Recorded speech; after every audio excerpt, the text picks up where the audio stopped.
আসসালামু আলাইকুম প্রিয় দর্শক, সবাইকে স্বাগতম জানাচ্ছি আমার আজকের পর্বে। আজ আবারও হাজির হয়ে গেলাম আপনাদের মাঝে ভীষণ মজার পিঠার রেসিপি নিয়ে। শীতকাল মানেই পিঠাপুলির উৎসব, আর এই পিঠাপুলির মধ্যে ভাপা পিঠা অন্যতম। আজকে আমি আপনাদের সাথে বাজারের কেনা শুকনো চালের গুঁড়া দিয়ে সহজ রেসিপিতে ভাপা পিঠা তৈরি করে দেখাবো। যারা আমার মতো জীবনে প্রথমবার ভাপা পিঠা বানাবেন তারাও এই রেসিপিটি ফলো করে পারফেক্টভাবে ভাপা পিঠা তৈরি করে নিতে পারবেন। তো চলুন রেসিপিটি দেখে নেওয়া যাক।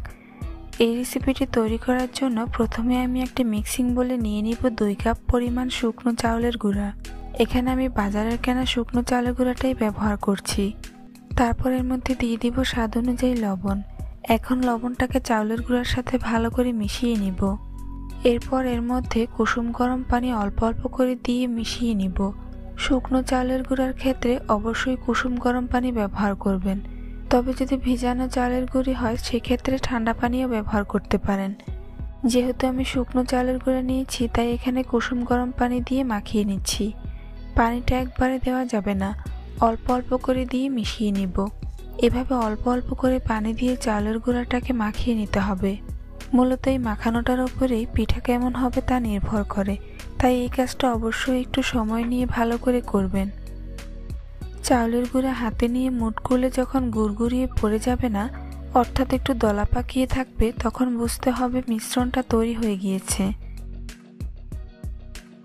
এবার এই চাউলের গুঁড়াটাকে আমি চেলে নিব। তাই একটি মিক্সিং বোলের উপর এরকম একটি ছাঁকনি নিয়ে নিচ্ছি। তারপর এর মধ্যে চাউলের গুঁড়া নিয়ে নিব। এরপর এভাবে ডলে ডলে চেলে নিব। এখানে আপনারা বড় ছিদ্রযুক্ত জালি দিয়েও চেলে নিতে পারেন, তবে বড় ছিদ্রযুক্ত জালি দিয়ে চেলে নিলে চালের গুঁড়াগুলো অত বেশি মিহি হবে না, একটু দানা দানা থেকে যাবে।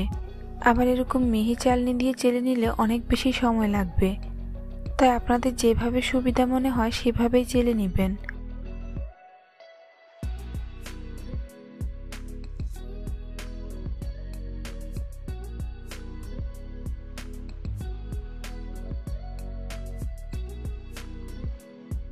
সম্পূর্ণ চালের গুঁড়া আমি চেলে নিয়েছি।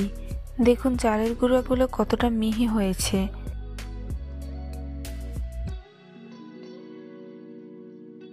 এখন আমি এর মধ্যে দিয়ে দিব 2 টেবিল চামচ নারকেলের গুঁড়া। এটা সম্পূর্ণ অপশনাল, আপনারা চাইলে স্কিপ করতে পারেন। তারপর নারকেলের গুঁড়াকে চাউলের গুঁড়ার সাথে ভালো করে মিশিয়ে নিব। মেশানো হয়ে গিয়েছে। এখন আমি পিঠা তৈরির জন্য এরকম ছোট একটি স্টিলের বাটি নিয়ে নিয়েছি। আপনারা আপনাদের পছন্দ মতো শেপে যে কোনো বাটি নিয়ে নিতে পারেন। এখন আমি এই বাটির মধ্যে প্রথমে চালের গুঁড়া দিয়ে দিচ্ছি। তারপর এর মধ্যে কিছুটা পরিমাণ গুড় দিয়ে দিচ্ছি। গুড়টা একেবারে বেশি পরিমাণে দেওয়া যাবে না, কেননা গুড়টা পরে গলে গিয়ে অনেক বেশি হয়ে যাবে, আর এর কারণে পিঠাটাও ভেঙে যেতে পারে। গুড় দেওয়া হয়ে গেলে এর উপরে নারকেল কোরানো দিয়ে দিব। তারপর এর উপর আবারও চালের গুঁড়া দিয়ে দিচ্ছি।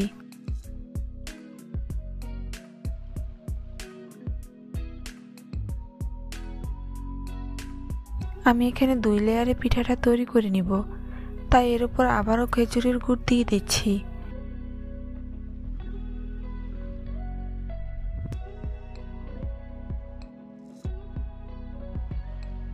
এরপর নারকেল কোরানো দিয়ে দিব।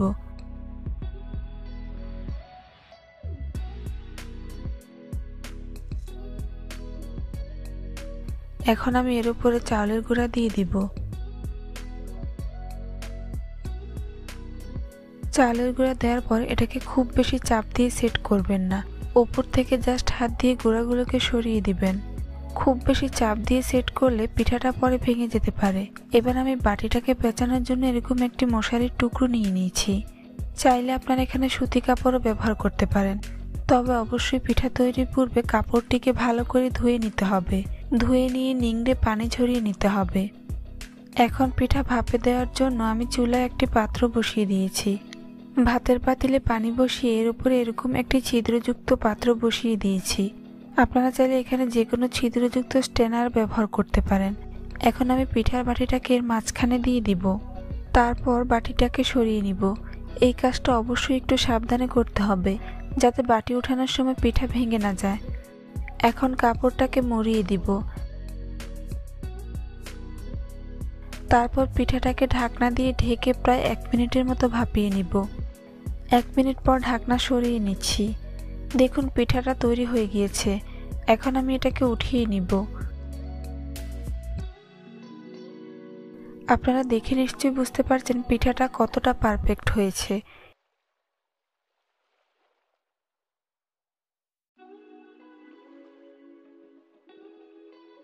একই রকম ভাবে আপনাদেরকে আরো একটি পিঠা তৈরি করে দেখিয়ে দিচ্ছি। সেম প্রসেসে আমি প্রত্যেকটি পিঠা তৈরি করে নিব।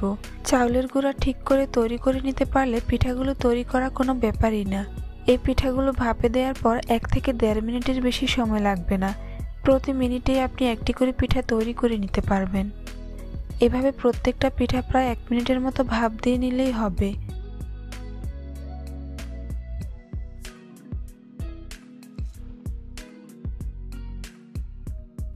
দেখুন আমি আরো একটি পিঠা খুব সুন্দরভাবে তৈরি করে নিয়েছি।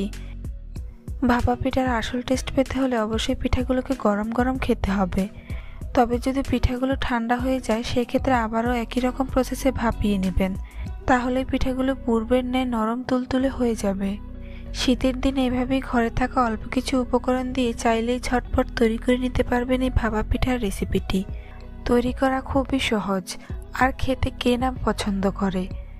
আর আমার এই প্রত্যেকটি ভাপা পিঠা কতটা পারফেক্ট হয়েছে সেটা নিশ্চয়ই আলাদা করে আর আপনাদেরকে বলতে হবে না।